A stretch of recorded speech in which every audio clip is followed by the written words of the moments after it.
All right, we're going to learn about how to add a horizontal navigation bar to a website. So right now what we have is a sidebar. That's our navigation sidebar over here on the left. So we're going to add one that comes up right below our header, right above our content area.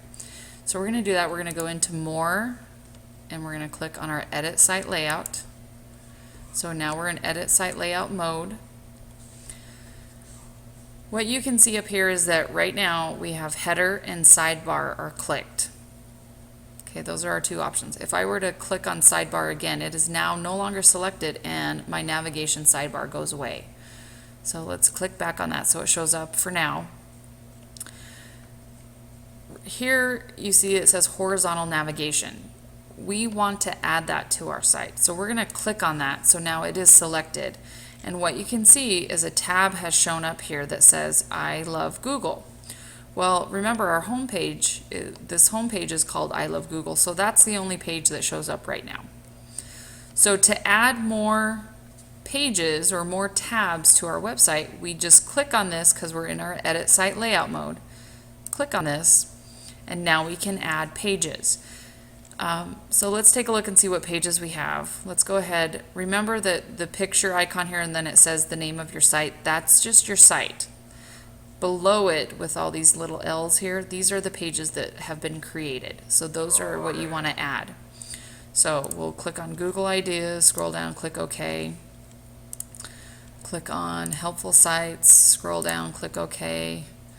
Add another page, click on You Can Learn Too, and click OK. So we should have 4 pages here. Now, if I leave this like this, then we're going to have 4 tabs that show up at the top. And so let's see what that looks like. So we're going to just click OK.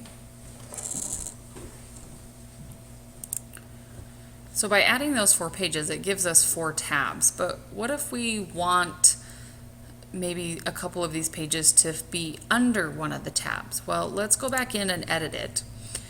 So here is our homepage, I love Google. We'll say that we want Google Ideas to be under I love Google. And let's move up You Can Learn To.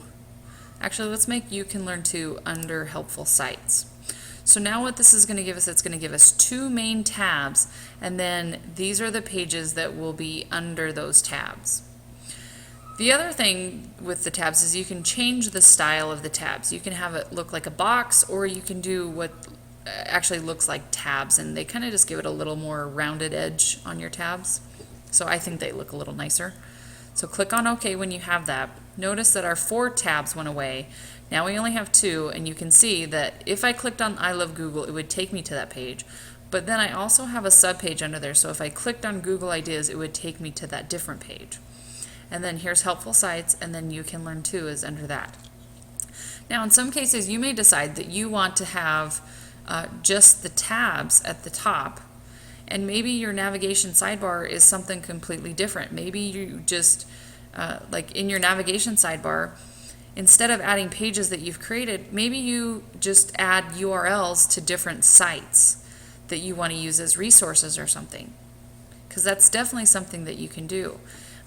If you take a look at the Team Eureka site, Rob has it set up here that you have the different tabs working for you, but he's moved the navigation sidebar to the right side of the page, and these pages here are links to other resources.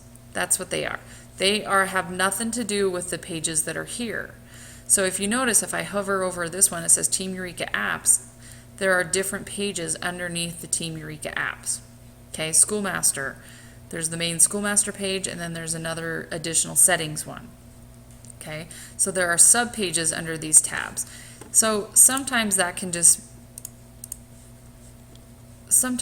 can maybe make your site look a little nicer, a little more organized. So to be able to move this sidebar to the other side is you just click this pencil that's next to your sidebar, and then here, display on the left or display on the right. The other thing that you can do is you can mess with the pixels to get a wider sidebar or a more narrow sidebar. But if you widen your sidebar, it is going to lessen your content area